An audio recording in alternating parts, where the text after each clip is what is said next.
Ladies and gentlemen, welcome back to the home of the slightly above average ship review. I'm your host, KPZ1234, average player, slightly above average ship review. You are watching it right now. All right, we are here in the campaign ship. I want to say 2 campaigns ago. I actually had some excellent games in the ship. I was going to show you one game with every commander. And then they nerfed the concealment, and so I had to discard all those videos as not being applicable anymore. So we're here in the ZF-6 Sea of Fortune domination match. You can see we are dipping into the legendary tiers in the ZF-6. Um, for those of you who don't know the backstory, French hull captured by the Germans.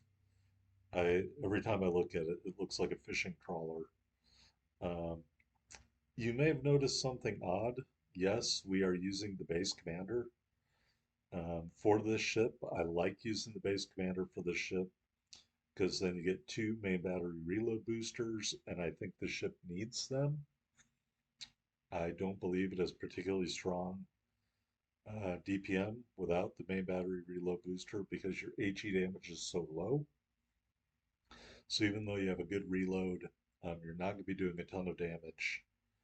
I will say in one of those videos I deleted, and we're just heading into alpha here. In one of the videos I deleted, I took on a Khabarovsk in this ship, and I used armor piercing and the main battery reload booster, and literally evaporated it in a span of 9 seconds. So you can really do work against a ship that makes your armor piercing explode, like the Kaba. So I strongly recommend armor piercing in this ship against an enemy ship that will actually not overpen and take the damage. All right, so we're the destroyer going into alpha.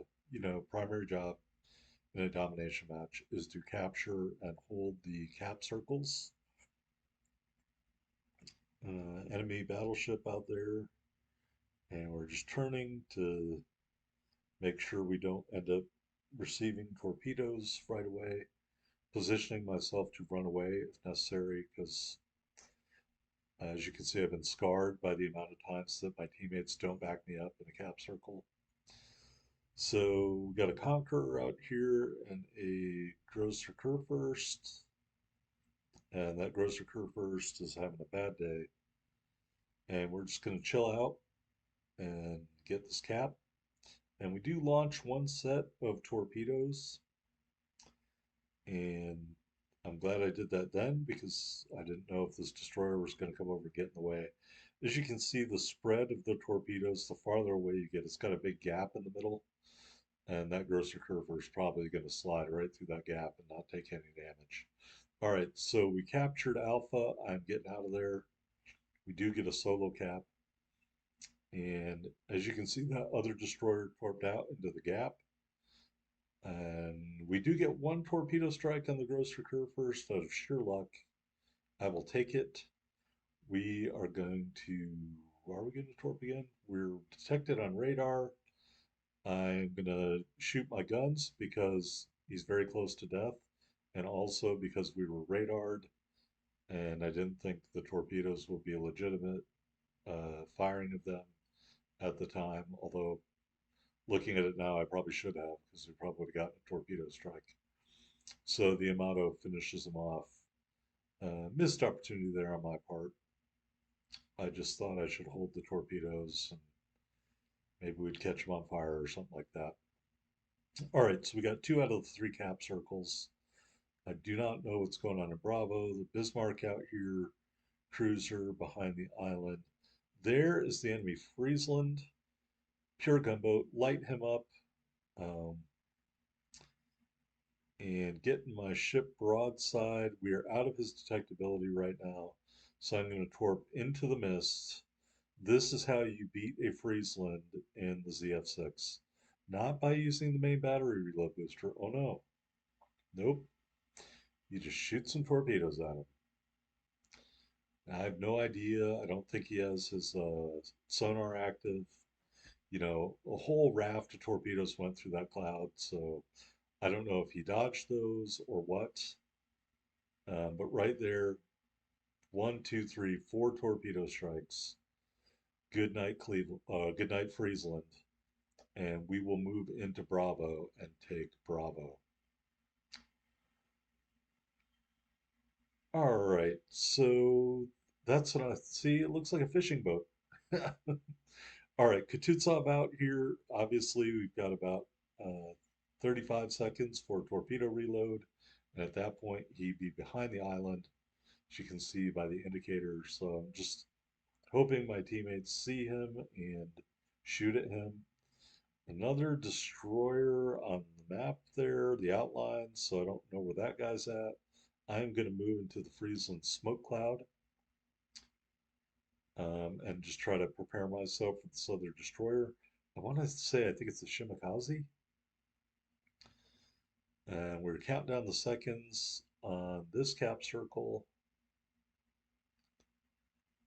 And boom, we get an A cap there. I guess somebody followed us in.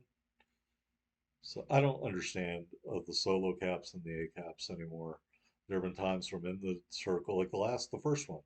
We were in there with somebody else, we get a solo cap. This one, we're in there with somebody else, we get an A cap. Whatever, I'm over it. I guess I'm not smart enough to figure that stuff out. All right, so our team's controlling all the cap circles. As you can see, we have a dominating effort. This is clearly not going to be a cracking game based on damage. So what's your job as a destroyer? Well, capture cap circles. We got all those. We can't do any more. So I'm going to go hunt this other destroyer, especially because it is a Shimakaze and he is not a gunboat. And compared to him, I am definitely a gunboat even with just doing 1500 HE shell damage. So I'm turning directly towards him, and I want to say I can't use my engine boost because it's on recharge. But there he is. We are going to light him up and start shooting, and then we're going to hit that reload mod, or main battery reload booster. And as you can see, the Shimakaze just can't stand up to this, even though you're doing kind of lighter damage for a destroyer. He just can't hang with that. We eroded 2/3 of his health away, and then we still have better DPM. So even though we're turning here, anticipating torpedoes, we're just burning them down. And right here, get our turrets back online. There is the end of the Shimakaze. Kill number 2. So at this point, there are only 3 ships left. Spoiler alert, we're not going to kill anybody else this match. Is it a great example of what the ZF-6 can do? Maybe. I don't know. You tell me. Um, but it is the best match I've had in it, worth showing you since the concealment nerf. Um, so I like using the base commander in this one for the extra main battery reload booster. Clearly, we did not need it. That guy dies before we can even get our guns on target, and the other two ships ran away. So ZF-6 maybe can't stand up to the very best gunboats at the tier like the Akizuki or the Friesland. Fletcher, kind of touch and go. Tashkent, touch and go. Lightning, touch and go. Um, because you don't do a ton of HE damage. So if you get your main battery reload booster, then you can feel a little more confident. And that's why I use the base commander to have 2 of them. And if we had a gunfight that Friesland, whether he was at full health or not, I would have needed every second of that second main battery reload booster. So that's why I run the base commander in this ship. As you can see, our concealment is at 5 kilometers, which I think is pretty good, especially for a ship that has a large profile like this ship does. Being a French ship, it doesn't have a concealment build anywhere in mind in terms of the profile of the ship. So that's why I like running it. All right, that is the end of the match as predicted.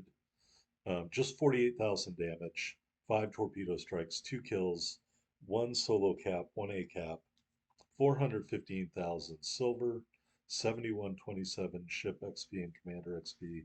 So we didn't do a ton of damage. We didn't need to do a ton of damage because we did our job. And I harp on this on all my destroyer videos. Just do your job. There we are at the top of the board. 2639. If I get a better video with the ZF-6, maybe with Erich Bay, I will put it up there. You know, good team effort here. Yamato, Conqueror, all the way down to the Massachusetts. So I didn't have to do a lot of work, but the work I did was important enough to end up at the top of the board.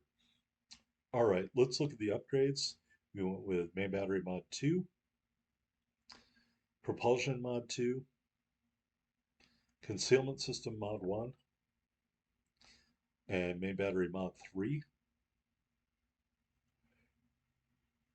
In terms of loadout, we've got 3 charges of the smoke generator, 3 charges of the engine boost, and 2 charges of the main battery reload booster. We are using the rare battle booster for movement speed and a decrease in reload of our consumables. Got that Type 9 permanent camo and the legendary birthday flag. Stats, 17,000 hit points even with this build.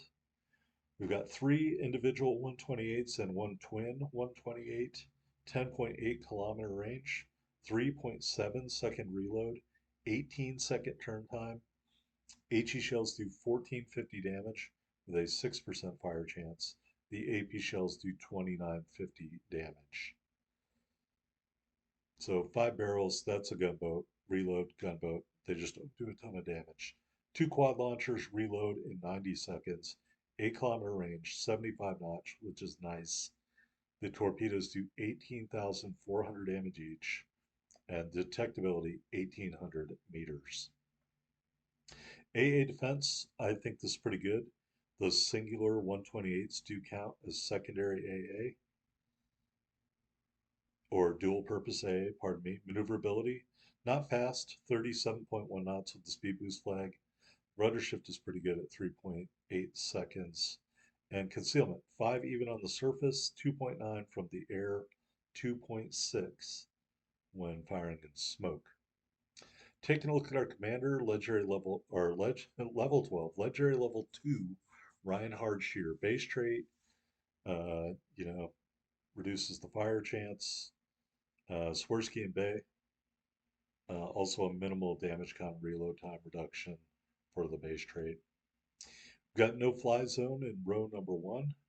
Look at me now in row number 2, Velocious in row number 3, Steer Clear in row number 4, and Fully Packed in our legendary skill.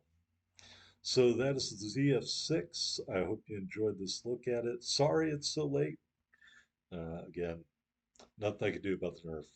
Hope you enjoyed the video. Hit that like button. See you on the next one.